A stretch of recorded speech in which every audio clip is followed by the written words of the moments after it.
The next evening, I waited until the neighborhood settled into its usual artificial calm. Sprinklers hissing, porch lights clicking on, the faint echo of someone yelling at their kids to finish homework. Typical suburban serenity, the kind Karen would kill to protect, which made what I was about to do even better. I started by killing the power inside my house. Not the whole grid, just mine. A clean blackout. Through my windows, the place looked like a hollow shell. Empty, abandoned, wrong. Then I turned on the projector, a cheap one I'd dug out of a storage box. It wasn't perfect, but honestly, the imperfections made it creepier.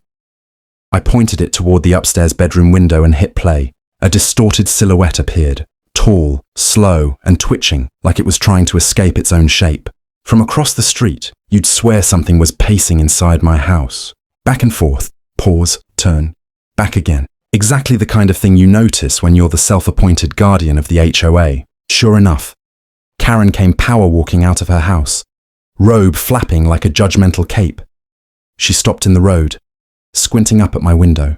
I stayed perfectly still behind the bushes, watching her watch my shadow. She took out her phone, dialed someone, probably the HOA emergency hotline, which, to my knowledge, was just her neighbor Mary, who hated confrontation. Then it happened.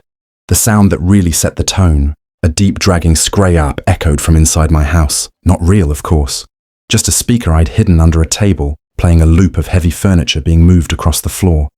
But hearing it from outside, it sounded wrong. Too heavy, too slow, too intentional. Karen jumped back like someone threw a snake at her. Then the silhouette in the window stopped, turned, and faced her. She froze. Even from where I hid, I could see her breath hitch. Her phone slipped from her hand onto the pavement. For a moment, the neighborhood was dead silent. Then another sound played. A soft, glitchy whisper, like someone breathing beside a microphone.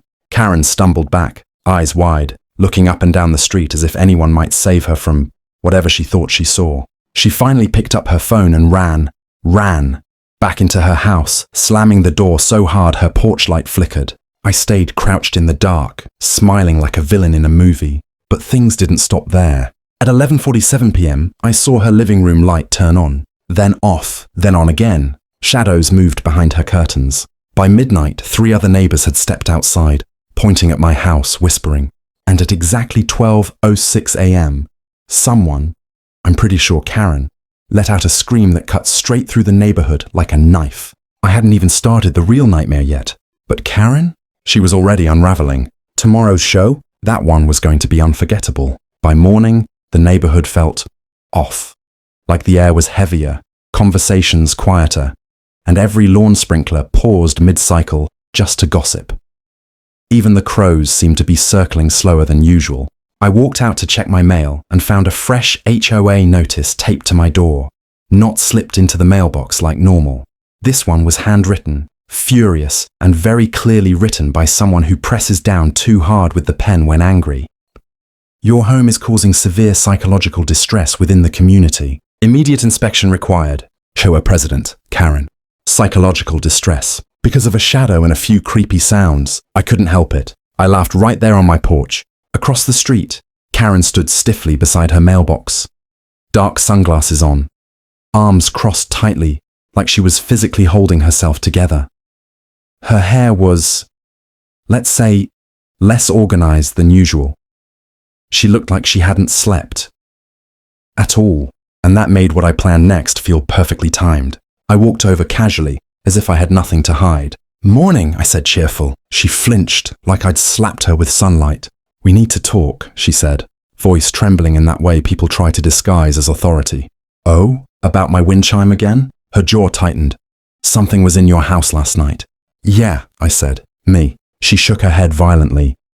No, I heard." She stopped, swallowing hard. "It doesn't matter. The board has unanimously agreed that we're conducting a full inspection tonight." "Unanimously?" I raised a brow. "All 3 of you?" She didn't answer, which told me everything. The HOA wasn't just annoyed. They were scared. Perfect. I let her walk away believing she'd won something, that she had authority, control, the upper hand. Because that night, that's when things would escalate from spooky to the HOA will never recover from this. That evening, around 7:30 p.m., 3 HOA board members marched toward my house like a suburban SWAT team. Karen in the lead, clutching a clipboard like a weapon. Behind her were Mary, who flinched at everything, including her own shadow. Ron, who pretended to be brave but screamed once because a leaf hit his leg. The sun had just set, leaving the sky muddy purple. Perfect lighting for what was coming. I opened the door before they could knock. Karen jumped. Mary squeaked. "Come in," I said kindly. "Feel free to inspect." They hesitated, exchanging looks like I'd invited them into a vampire's castle. Inside, my house was dim. Not pitch black, just uncomfortably low lit. Deliberate. Eerie. The kind of lighting that makes you second guess every corner. I watched Karen's eyes dart around. I knew exactly what she was looking for. The shadow, the noise, the thing, and she was about to see it again. Just as she stepped deeper into the living room, the old floorboards groaned.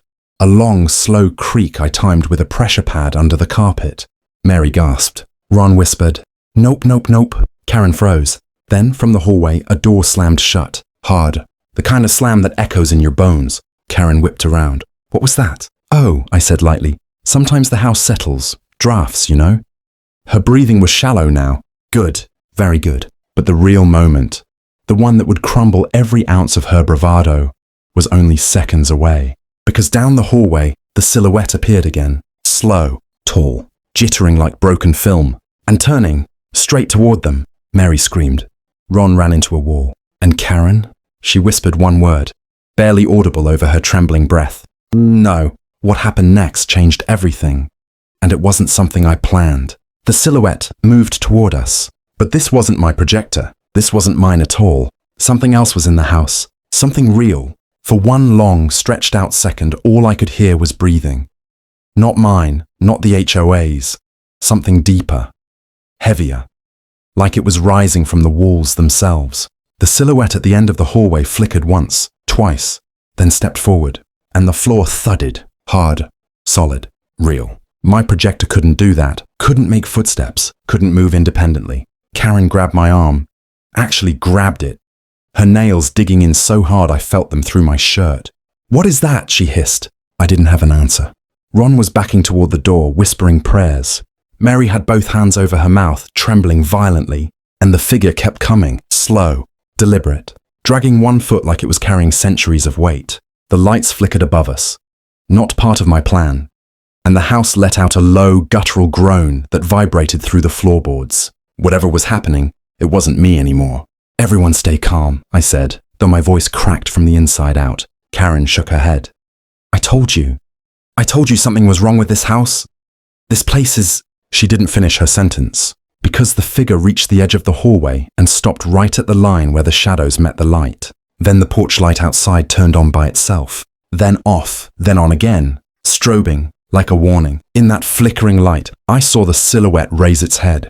Not its face, just its head, like it was listening. Then the hallway door behind it, the one that had slammed earlier, slowly creaked open on its own.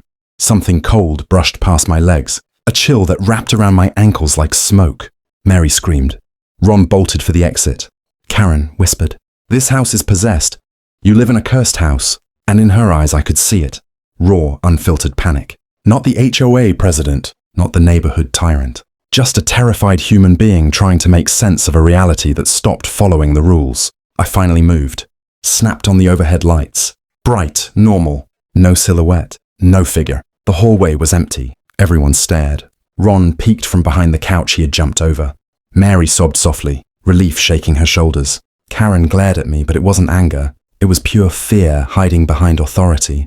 "What?" she said, voice barely above a whisper. "Was that?" I opened my mouth to explain. To tell them the truth. The projector. The sounds. The prank that spiraled. But something stopped me. Behind them, in the reflection on the TV screen, the silhouette appeared again. Closer this time. Still. Watching. I blinked, and it vanished like it was never there. No one else saw it. Just me. And in that moment, I realized something with a chill that ran deeper than the prank I'd started. My house wasn't haunted when all this began. But now I wasn't so sure. The HOA never returned for another inspection. Karen stopped issuing notices entirely. In fact, she avoided walking past my house for weeks, neighbors whispered. Lights flickered, doors creaked where they never had before. I stopped the projector, stopped the sounds, stopped all the tricks. The haunting didn't stop. Even now, sometimes around midnight, I hear the slow drag of a footstep in the hallway. The one I never walk down in the dark anymore. And last night, I found a brand new HOA notice taped to my door. Not written by Karen, not by anyone on the board. Just 3 words scrawled in black ink. I'm still here. And the signature? A handprint, smudged, cold, too large to be human. If this Karen showdown hit home, tap like. It tells YouTube you stand with people who refuse to be pushed around. Subscribe to Karen Edition so you never miss the moment ordinary folks turn the tables and take back control. And tell me in the comments, what would you have done if this happened to you?